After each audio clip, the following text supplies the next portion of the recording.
Okay, question 4.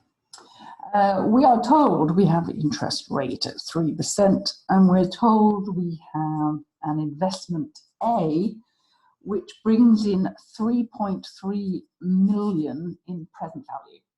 So how do we interpret that? That simply tells us what that's worth in today's money.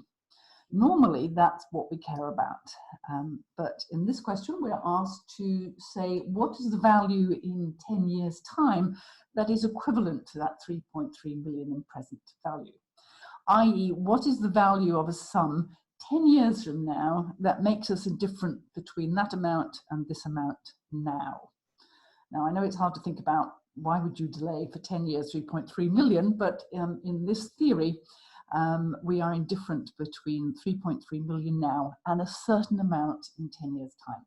So we need to find out what that certain amount is. So essentially, if we have 3.3 million now, we can invest it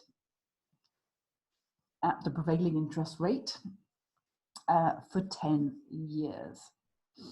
So that's what we could do with this money. And so that tells us really what the value is in the future that we would be indifferent over.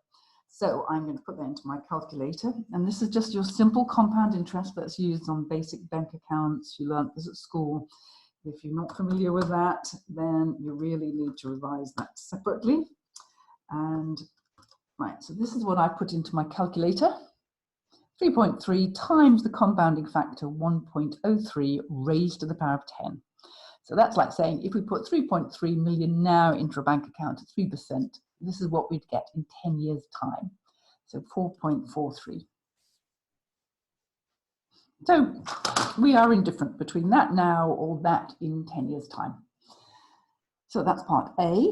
Part B is telling us about another investment, which is B, which gives us 1 million now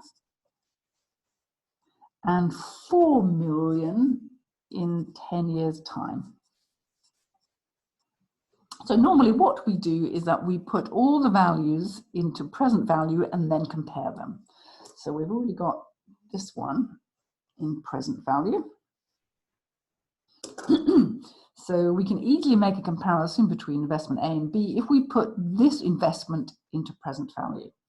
Now, this is already in present value, so we can say 1 plus, so 1 million plus, whatever this amount that we're going to have to wait 10 years to get, whatever that is worth now in the present value. Now, for us to be indifferent with an amount in the current value, it has to be the amount that we can invest for 10 years at 3% and get 4 million. So what we do is we take the 4 million and we discount it at the prevailing discount rate. So this is a handy little calculation that tells us how much we would have to invest now in order to get the 4 million in 10 years' time. So it's the opposite of compounding. It's discounting. It's saying we need to get to 4 million 10 years from now. So each year it tells us how much we would need to invest in order to get that amount.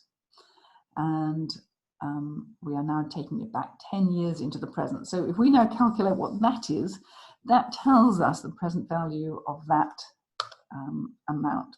So I'm going to put that into my calculator. 1 plus 4 divided by 1.03 to the power of 10. So here's what it looks like in my calculator. I use that key.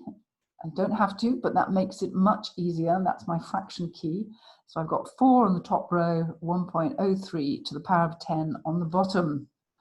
And that gives me 3.98. So this is present values. These are the two present values. So we can now compare these two investments on common terms. We decided to put them into present value, which is the conventional thing to do. And we can see straight away that we'd prefer this investment. Now we always need to give a reason. So we would say choose, investment B because it has the larger present value. We need to know that you understand what's happening here. Yeah? We definitely prefer investment B.